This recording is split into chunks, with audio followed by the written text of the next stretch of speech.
Gracias a Dios, puedes bajar esto un poquito. Gracias a Dios estamos en Lucas estudiando aspectos, enseñanzas, énfasis de la vida del Señor Jesucristo. Y hoy vamos a una parábola que está en los versículos del 1 al 8. Lucas capítulo 18, la parábola del juez y la viuda. Así le han puesto algunas traducciones en el título ahí. Pudiéramos decir el juez injusto, insensible, y la viuda necesitada. Una impresionante enseñanza de parte de nuestro Señor Jesucristo. Vamos a leer estos 8 versículos, oramos y buscamos el auxilio de nuestro Dios. Lucas 18 del 1 al 8. Les refirió también una parábola acerca de la necesidad de orar siempre y no desmayar. Les dijo: en cierta ciudad había un juez que ni temía a Dios ni respetaba al hombre. Había también en aquella ciudad una viuda, la cual venía a él diciendo: hazme justicia contra mi adversario. Él no quiso por algún tiempo, pero después se dijo a sí mismo: aunque ni temo a Dios, ni respeto al hombre, le haré justicia a esta viuda, porque no me deja de molestar, para que no venga continuamente a cansarme. Entonces dijo el Señor: oigan lo que dice el juez injusto. ¿Y Dios no hará justicia a sus escogidos que claman a Él de día y de noche? ¿Les hará esperar? Les digo que los defenderá pronto. Sin embargo, cuando venga el Hijo del Hombre, ¿hallará fe en la tierra? Vamos a orar. Señor y Dios nuestro, qué bueno es leer esta palabra y otra vez maravillarnos en la enseñanza, el poder de las enseñanzas del Señor Jesucristo. Nunca dejaremos de maravillarnos en todo lo que hay en sus palabras. Y qué bueno que tú has preservado esta palabra hasta el día de hoy. Que sabemos que tenemos aquí un testimonio fiel que ha venido de Dios, preservado para nosotros, para alentarnos hasta el día en que el Señor Jesucristo vuelva.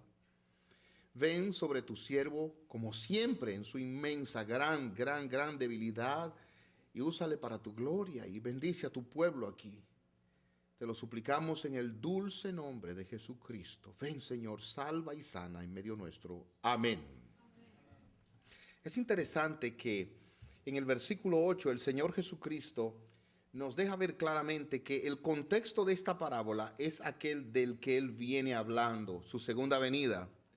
Si ven allí, dice el versículo 8, les digo que los defenderá pronto. Sin embargo, cuando venga el Hijo del Hombre, ¿hallará fe en la tierra? La semana pasada estuvimos hablando de esa segunda venida. Fíjense ustedes en el versículo 20 del capítulo 17, los fariseos le preguntaron acerca de cuándo había de venir el reino de Dios. Y él está hablando entonces a partir de ahí de la segunda venida, la manifestación del Hijo del Hombre.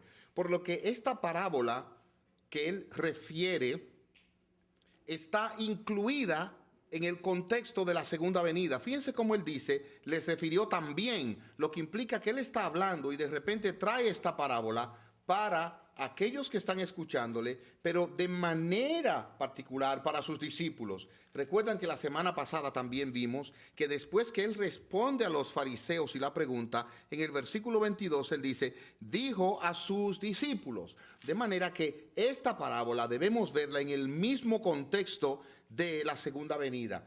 Y hablábamos la semana pasada de que el contexto de la segunda venida sería un contexto de sufrimiento, de tribulación, de aflicción, como en los días de Noé, como en los días de Lot. ¿Cómo hacemos nosotros, los hijos de Dios, en ese tiempo? En primer lugar, hermanos, debemos entender algunas cosas que Dios dice de ese tiempo final. En Mateo, que estuvimos mirando la vez anterior, capítulo 24, leemos algo de ese sufrimiento y de esa injusticia y maltrato propio de los últimos tiempos. Vean ustedes como dice de los últimos tiempos, cuando el Señor habla de esa segunda venida, y dice Mateo 24, a partir del versículo 9, entonces los entregarán a tribulación y los matarán. Hermanos, oigan, esto es en el contexto de la segunda venida. Los entregarán a tribulación y los matarán. Y serán aborrecidos, y oiga la universalidad, por todas las naciones por causa de mi nombre. O sea, por ser cristianos y seguidores de Cristo van a ser aborrecidos. Entonces muchos, no pocos, muchos tropezarán. Es interesante que no fracasarán, tropezarán y se traicionarán unos a otros y se aborrecerán unos a otros. Noten los elementos del final del tiempo. Muchos falsos profetas se levantarán y engañarán a muchos, y por haberse multiplicado la maldad, se enfriará el amor de muchos. Noten entonces que los tiempos finales son tiempos de sufrimiento. Son tiempos donde habrá persecución y malestar aún para los hijos de Dios. Y cuando miramos las epístolas de Pedro, tanto la primera epístola como la segunda epístola de Pedro, nosotros vamos a encontrar aquí también que hay vestigios, que hay indicaciones del sufrimiento que padecerán los verdaderos hijos de Dios hacia el último tiempo. Él habla de que nosotros vamos a estar siendo perseguidos. Él nos presenta que nosotros vamos a estar padeciendo en la segunda epístola de Pedro, hablando de los falsos profetas y de los falsos maestros, pero en el capítulo 3, a la espera del día del Señor, él dice específicamente, versículo 3 de segunda de Pedro capítulo 3, primeramente sepan que en los últimos días vendrán burladores con sus burlas, quienes procederán según sus bajas pasiones y dirán, ¿dónde está la promesa de su venida? Se burlarán de esto. Desde el día en que nuestros padres durmieron, todas las cosas siguen igual, así como desde el principio de la creación.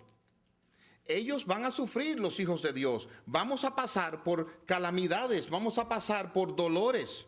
Y cuando Pablo escribe a Timoteo, es interesante también, hermanos, que él habla del carácter de los hombres en los últimos tiempos. Permítanme citar un par de notas nada más. En primera carta que Pablo escribe a Timoteo,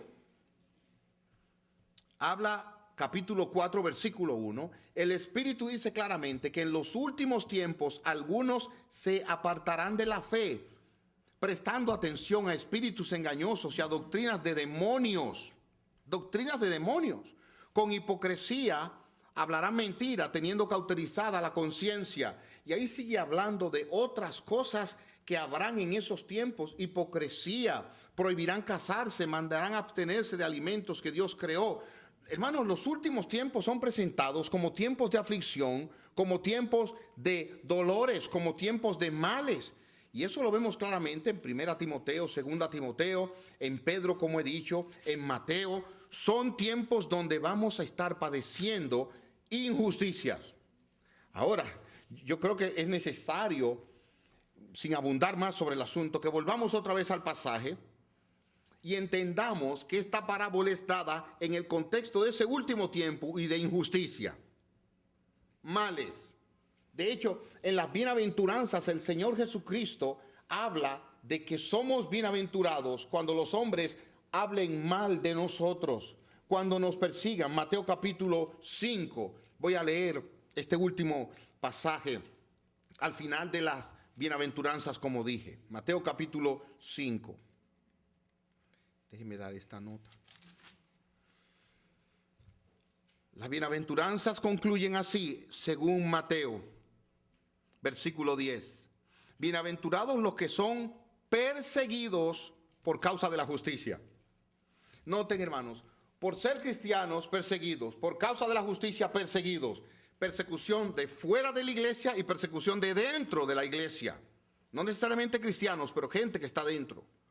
Versículo 10. Bienaventurados los que son perseguidos por causa de la justicia, porque de ellos es el reino de los cielos. Versículo 11.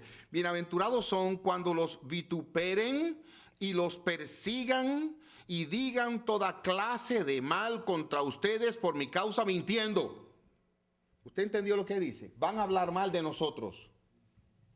Como siempre yo le pido a usted, dígale al de al lado, van a hablar mal de mí. Van a hablar mal de mí, van a hablar mal de usted, van a decir cosas que no son verdad y son malas. Sigo leyendo las palabras del Señor Jesucristo. Gócense y alégrense, porque su recompensa es grande. ¿Dónde dice su Biblia ahí? ¿Dónde? No la busque aquí. No la busque aquí. Aquí lo que vamos a encontrar es persecución, malestar, difamación, injusticia en los cielos. Guarde eso. Pues así persiguieron a los profetas que fueron antes de ustedes, y Hebreos 11 no me deja mentir sobre el caso.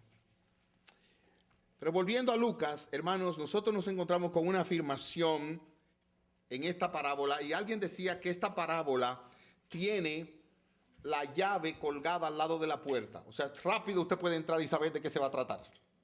En segundo lugar, vamos a ver la ocasión y el propósito de la parábola primero, luego la parábola en sí, y luego la aplicación que hace el Señor Jesucristo con una exhortación final. Vamos a ver la ocasión. Versículo 1, ya hemos visto, fue en el contexto de hablar de la segunda venida. Les refirió también una parábola acerca de la necesidad de orar siempre y no desmayar. Oigan ahí, la parábola dice aquí es sobre la necesidad de orar siempre y no desmayar. Alguien ha dicho que él está aquí diciendo específicamente la necesidad de orar siempre y no dejar de orar. Pero alguien lo pone en contraste y me fascina esta afirmación. La necesidad de orar siempre, oigan ahora, para no desmayar. Porque el que ora mantiene la llama de su fe encendida. El que ora camina mirando a Dios, confiando en Dios, en las manos de Dios de manera especial. La oración enciende la pasión, la oración afirma nuestros pasos. Esta semana tuvimos una semana de oración aquí de 7 a 8. Entendemos que algunos por razones buenas no pudieron venir, pero se perdieron una gran bendición los que no pudieron venir. Fue una bendición grande para mi alma cada noche de 7 a 8 estar orando aquí, clamando a Dios. Fue una bendición. Y hermanos, miren, orar es una necesidad, dice el Señor, orar siempre. Y el que no ora se debilita en su fe. Pero el que ora es fortalecido en su fe. El que ora es confirmado en sus pasos. Y eso es lo que el Señor está diciendo. Hermanos, algunos andan con debilidad, andan quebrantados porque no oran. Otros usted lo ve que son débiles físicamente y probablemente llenos de muchísimas aflicciones, pero como oran son fortalecidos en el poder de la fuerza de Dios. Lo que él está diciendo aquí es un eco, dice Santiago, la oración del justo puede mucho. Es necesario orar siempre y quien no ora desmaya. Ahora veamos específicamente la parábola. En cierta ciudad había un juez que ni temía a Dios ni respetaba al hombre. Un juez. Había también en aquella ciudad una viuda, la cual venía él diciendo, hazme justicia contra mi adversario. Él no quiso por un tiempo, pero después se dijo a sí mismo, aunque ni temo a Dios ni respeto al hombre, le haré justicia a esta viuda, porque no me deja de molestar, para que no venga continuamente a cansarme. Vamos a mirar esta parábola. En primer lugar, ya vemos el propósito, la necesidad de orar siempre y no desmayar. Aquí vemos una mujer que está continuamente pidiéndole a un juez injusto y no desmaya hasta que él le hace justicia. La oración es el punto central aquí, hermanos. Pero déjenme decirles que no todo lo que se dice en la Biblia sobre la oración se aplica a todo tipo de oración en todo tiempo. Esta parábola tiene una aplicación general. Debemos perseverar orando a Dios en todo tiempo. Pero yo entiendo que, mire ahora, de lo general viene a lo muy particular y está hablando de orar cuando somos víctimas de injusticia. Esta parábola habla de un juez que ni respetaba al hombre ni tampoco temía a Dios. Si quieren ponerlo de esta manera, miren, era un juez que tenía una mala conciencia y que se le importaba su reputación delante de los hombres. ¿Ah? Podía ser. Con mala conciencia delante de Dios, a él se le importaba lo que Dios pudiera hacer con él, pero también con mala reputación y se le importaba lo que la gente dijera. Este juez no podemos verlo en un juzgado como hay hoy en día. Ellos iban en unas tiendas y ahí se ponían a hacer su trabajo, representantes de la justicia, siendo injusto, cosa rara que no pasa ni siquiera hoy, pero era un corrupto el que debía aplicar la ley contra los corruptos. Y este hombre corrupto, en una tienda rodeado de personas, óigame bien, estaba cerrado por aquellos que él estaba atendiendo. Y probablemente este era un hombre que tenía sus propios intereses. Dice aquí que no temía a Dios ni respetaba a los hombres. Y en ese contexto había una viuda allá afuera que lo estaba molestando, llamando. Alguien dice que realmente la expresión no es que no venga continuamente a cansarme. Y la idea es como que esta mujer no me lleve al punto como si me diera un golpe en el ojo y me dejara un morado aquí. O sea, este hombre estaba cansado de esa mujer dándole voces. Esta mujer estaba rogándole justicia contra su adversario. El contexto otra vez, un hombre que no tiene una limpia conciencia y además de una que no tiene limpia conciencia, no le importa su reputación, es un juez que debería aplicar justicia y de repente no la aplica. Esta mujer clama y clama por algún tiempo, no se dice qué tiempo, y luego él la atiende para que ella lo deje tranquilo. Ahora, ¿qué hace el Señor con esto? Él lo aplica, hermanos. Y miren la aplicación que él hace. Él les dice, oigan lo que dice el juez injusto. Dios no hará justicia a sus escogidos que claman a él de día y de noche. ¿A quién lo aplica? Y miren qué interesante, cuánta sabiduría. En primer lugar, él está aquí comparando a esta viuda con la iglesia, los escogidos de Dios, que son como una viuda porque el hijo ha sido tomado en el contexto nuestro, y al juez lo compara con Dios. El juez con Dios y la viuda con nosotros. Y él específicamente, miren el contraste que hace. La viuda, una extraña que no tenía ninguna relación con el juez. Nosotros que somos hijos de Dios, que él nos ha escogido. Y él está diciendo, si ese juez oyó a esa mujer que no tenía relación con ella, que no le debía nada, que no tenía por qué hacerlo, ¿cuánto más Dios oirá a sus hijos amados escogidos por él? Dos, ella estaba orando y estaba clamando en un sentido a este hombre y lo cansó a pesar de que él no quería responder. Dios nunca se cansa de nosotros y él quiere responder nuestras oraciones. ¿Ven la diferencia? Él está diciendo, si ese impío la oyó, Dios, vuestro Padre, les oirá. Ella vino al juez y se mantuvo a una distancia, porque como les dije, este hombre de día está rodeado y ella voceaba desde allá. Dios ha abierto un camino para nosotros a través de Jesucristo. Ella no tenía a nadie que intercediera por ella. Nosotros tenemos al Señor Jesucristo que intercede por nosotros. En conclusión, hermanos, oigan la afirmación de la parábola.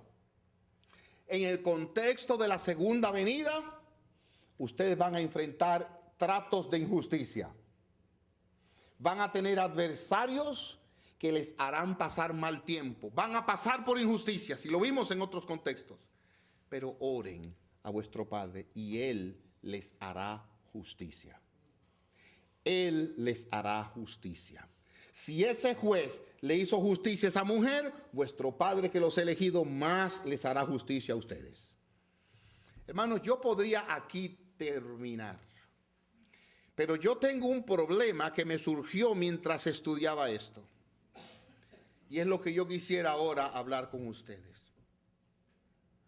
¿Acaso todos los hijos de Dios, cuando claman al Padre para que se les haga justicia, ganan ellos el pleito? ¿Qué cree usted? ¿Sí o no? Yo creo que sí.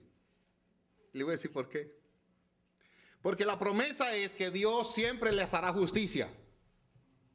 El asunto es que habría que ver cómo nosotros vemos que el pleito se gana. Porque a veces lo que para nosotros es ganancia es pérdida. ¿De qué manera Dios hace justicia? Y hermanos, acompáñenme aquí con un ratito nada más, pero vamos a mirar el contexto. En los días de Noé, atienda bien, Dios le hizo justicia a Noé, venciendo sobre el entorno y sus enemigos. En los días de Lot, Dios sacó a Lot y luego destruyó, pero él sacó a Lot. Hermanos, yo creo que Dios hace justicia de una de esas dos maneras. O destruye nuestros enemigos alrededor nuestro, o nos saca a nosotros del pleito. Ok. ¿Qué es lo que yo quiero decir? Bueno, amados míos, que a veces Dios nos saca trasladándonos a otro lugar en este mundo, o a veces Dios nos saca llevándonos a su bendita presencia. Eso es lo que yo quiero decir. Y usted dirá, ¿pero acaso no prevaleció la injusticia? No, hermanos, porque la historia no ha acabado. Dios tiene formas de librarnos y hacer justicia. Una es como Sansón, dándole una fuerza sobrenatural sobre sus enemigos, y otra es como el Señor Jesucristo, llevándolo a su presencia en una victoria inmediata y a largo plazo. Déjeme ponerle esto con un par de ilustraciones. Juan el Bautista estaba predicando a Herodes y diciéndolo, no te es lícito tener la mujer de tu hermano. Herodes era un impío, inmoral, injusto. Y esa mujer aprovechó la ocasión en que su hija Salomé bailó y Herodes, borracho, le dijo, pídeme lo que quiera. Y ella dijo, dile que te dé la cabeza de Juan el Bautista. Y ahí estaba Juan en la mazmorra, preso, y lo decapitaron. ¿Fue justo o injusto, humanamente hablando, lo que pasó Juan el Bautista? Injusto. ¿Ganó la injusticia? No. Dios lo sacó y lo llevó a su bendita presencia y lo libró para siempre de este tormento. Oh, hermanos, porque es que a veces Dios cambia a uno de una taza. Yo se lo voy a decir claramente a usted.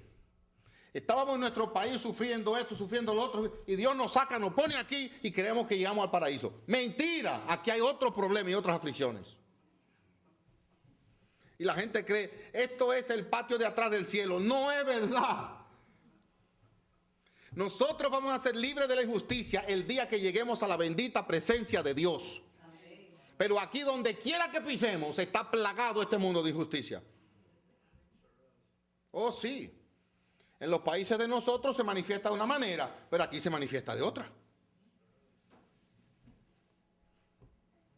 Ok. Otro ejemplo.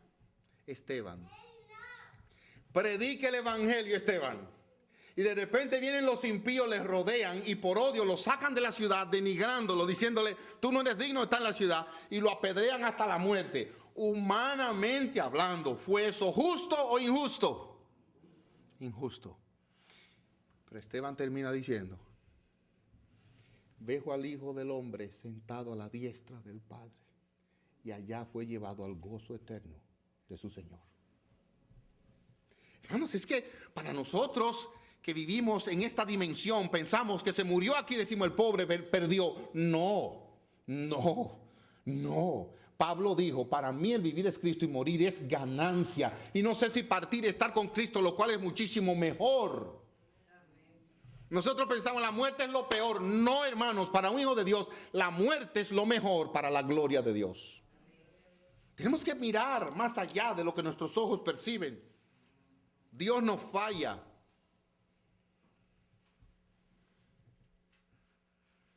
Sí, hermanos. Unos 30 y casi 33 años tenía Jesús. Y le armaron un plot, Judas lo traicionó, los judíos no querían saber de él, los romanos también le interesaba. En conclusión, lo clavaron. Al justo como si fuera injusto. Al que no pecó como si fuera pecador. Humanamente hablando, la muerte de Jesús ¿fue justicia o injusticia? injusticia. Pero gloria a Dios por esa muerte, porque en todos nosotros tenemos salvación y vida eterna. ¿Lo ven? Entonces, no, hermanos queridos, Dios siempre nos librará. En ocasiones va a destruir nuestros enemigos alrededor nuestro. En ocasiones nos va a trasladar a otro punto. En ocasiones simplemente nos va a llamar a su bendita presencia y allí entraremos al gozo eterno de nuestro Señor. Dios abra nuestros ojos con esa mente. Esta mañana leía con mi amada esposa el Salmo 124 y quiero leerlo con ustedes brevemente. El Salmo 124. Miren el contexto. Si el Señor no hubiera estado por nosotros, dígalo por favor Israel, si el Señor no hubiera estado por nosotros cuando se levantaron contra nosotros los hombres, oye el versículo 3, qué gráfico, entonces nos habrían tragado vivos cuando se encendió su furor contra nosotros. Hermanos míos, yo vi una vez, no se puede ver todo lo que hay en el internet, todos los videos, aunque parezcan ingenuos. Yo vi una vez una culebra comiéndose un animal. Y hermano, la culebra se tragó esa cebra como si nada, así, ¡viva! Aquí el salmista dice, estos enemigos, si pueden, me van a tragar vivos. Hermano, si hay gente que quisiera tragarnos vivos por allá afuera, que no le caemos bien, ya sea porque sea calvo, narizú, dominicano, póngale lo que usted quiera, pues no le caemos bien. Si pueden, nos tragan vivos. ¿Saben lo que tenemos que hacer cuando veamos la amenaza? Orar a Dios, Señor, hazme justicia. Y Él va a responder. Él va a responder. Dice el versículo 4, entonces las aguas nos habrían inundado, el torrente había pasado sobre nosotros, las aguas tumultuosas habrían pasado sobre nosotros, pero dice el versículo 6, bendito sea el Señor que no nos entregó como presa a los dientes de ellos. Nuestra alma escapó como un pájaro de la trampa de los cazadores. Se rompió la trampa y nosotros escapamos. Fíjense, nos sacó, escapamos. Nuestro socorro está en el nombre del Señor que hizo los cielos y la tierra. Aleluya. Él siempre nos va a librar. O va a destruir nuestros enemigos, o nos va a trasladar a otro lugar, o nos va a llevar a su bendita presencia. Él siempre hará justicia. Ahora el Señor termina con una frase y una pregunta que yo quiero terminar esta mañana. Léelo conmigo. Lucas 18. Les digo que los defenderá pronto. ¿Pudieras tú decir, Jehová es mi defensor? El Señor, Dios es mi amparo, mi fortaleza, mi pronto auxilio en las tribulaciones. Él es el que me defiende. No soy yo, Él es el que me defiende. Y aunque los tiempos se pongan malos, Él es el que me defiende. Y dice aquí el Señor Jesucristo, sin embargo, oye ahora, Hijo de Dios, cuando venga el Hijo del Hombre, ¿hallará fe en la tierra? ¿Habrá alguien que querrá y que creerá en su justicia, que Él es justo? ¿Alguien va a creer verdaderamente? Sí, yo sé que Dios es mi justicia. Y aunque yo no vea la manera en que Él lo haga, aunque no lo entienda, yo creo que Él es justo. Amados míos, quiero terminar. Porque yo no he sufrido tanto, pero he sufrido.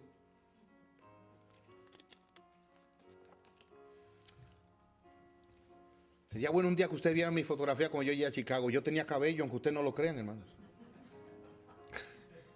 Si ustedes no lo creen, yo tengo fotos. Yo tenía mucho cabello cuando llegué a Chicago.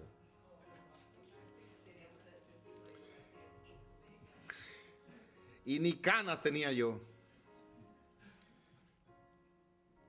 Pero les voy a decir algo, hermanos. He oído de cosas que han venido sobre personas que en un momento han sido mis adversarios. Y yo me espanto de las cosas que Dios hace para proteger a sus hijos. 3 adversarios tenemos. 3, óigalo bien, 3. El diablo. Algún día Dios hará justicia y lo echará en el lago de azufre y fuego.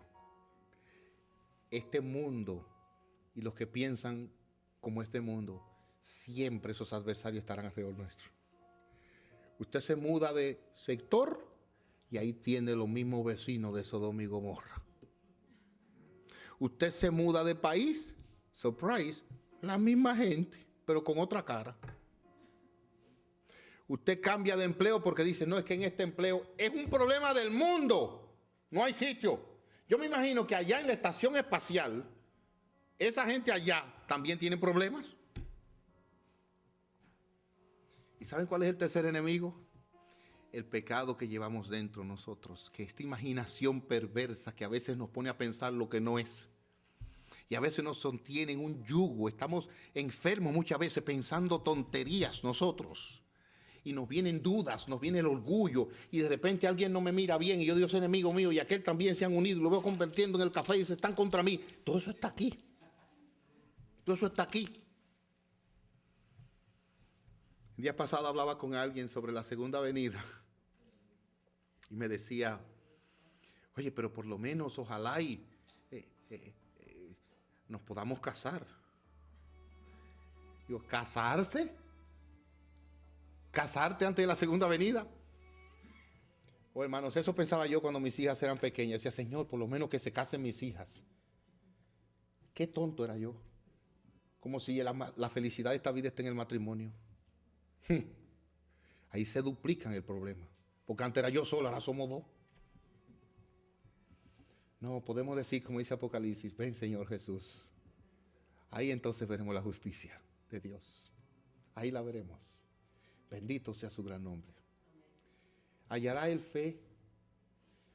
Ojalá que tú y yo podamos decir, sí, Señor, yo creo en ti, yo creo en tu justicia, yo creo que tú vas a venir. Vamos a orar. Oh Señor, qué maravillosa palabra encontramos aquí, oh Dios. Nosotros somos ahora como esa viuda que parecemos indefensos, pero tenemos a Cristo y tenemos tu Espíritu. Y nos humillamos ante ti ahora y te suplicamos tu bendición. Te suplicamos que tú nos fortalezcas y que aumentes nuestra fe y que nuestros ojos no se quiten de ti. Oh Padre Santo, te lo suplicamos en el dulce nombre de Jesucristo. Ayúdanos a tener fe y esperar en ti y a orar cuando veamos la injusticia alrededor nuestro. Cuando veamos el adversario de nuestro corazón, nuestros pensamientos contra nosotros. Cuando veamos el mundo que nos asedia, cuando veamos el enemigo claramente delante de nosotros, ayúdanos a clamar, porque tú eres aquel que nos has escogido y nos amas. En el nombre de Jesucristo. Amén.